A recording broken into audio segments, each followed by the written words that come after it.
Queensland has recorded a horror start to the school holidays with 5 road deaths recorded in just 48 hours and another 4 fighting for life. That as police reveal a disturbing 1 in 3 drivers tested for drug and alcohol have returned positive results. Queensland Police Superintendent Dave Johnson joins me now. Thank you so much for your time this morning, Superintendent. I mean, 1 in 3. I seriously questioned these figures this morning. 1 in 3 drunk behind the wheel or drug affected. How are those numbers so high?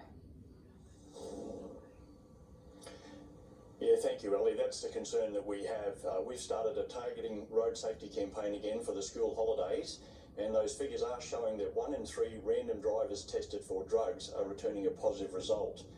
Drink driving is not quite as high, but it still is alarming, and that's concerning for us. So what do you do about that? We make sure that there's a huge police presence right across the state, that drivers need to be aware that any time, anywhere, that they can be tested for drink or drugs on the roads.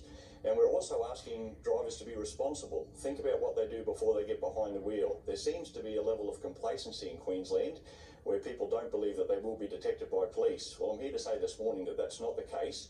We have a high police presence right across the state, and we will continue to do the testing, and we will pick up these drivers and take them off the road.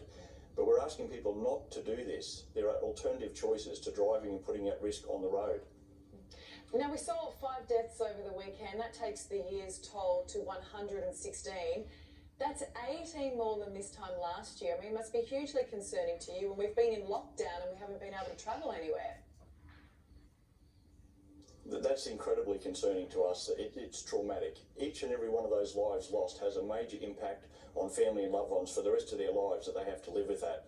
There'll be no more birthdays, Christmas celebrations, or babies or other milestones in the families to celebrate. It shouldn't happen. There's no reason for it to happen. There's been less traffic on our roads. We now have restrictions easing across Queensland where people can go and travel and enjoy their time on the roads and do so safely. So again, a lot of the times my forensic crash officers attend these scenes, they tell me that it is the choices that drivers make that contribute. Has speed been an issue? Definitely. We're seeing an increase in speed right across the board. So high range speeds, it's not uncommon for me on a Monday morning to be briefed by my officers to say that they're picking up speeds well in excess of 180, 160. Individual motorists that are making these decisions around the state. Speed being a contributing factor to a number of our serious injury and lives lost on the roads, again, which is something that we will target. Gee whiz, I mean, how does anyone feel safe on the road knowing so many people are speeding and that 1 in 3 could be affected by drugs or alcohol?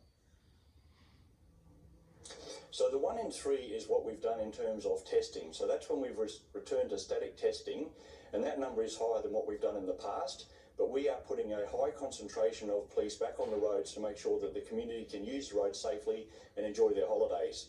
So we want to let you know that we will be out there, but if you witness any behaviour, to please call us. If it's life endangering 000, otherwise the 13 WHO number is another number that you can phone police and report bad behaviour to us, and we'll follow that up. Well, I hope people pay attention because we want everyone to get home from their holidays safely. Superintendent, thanks for joining us this morning. Appreciate it.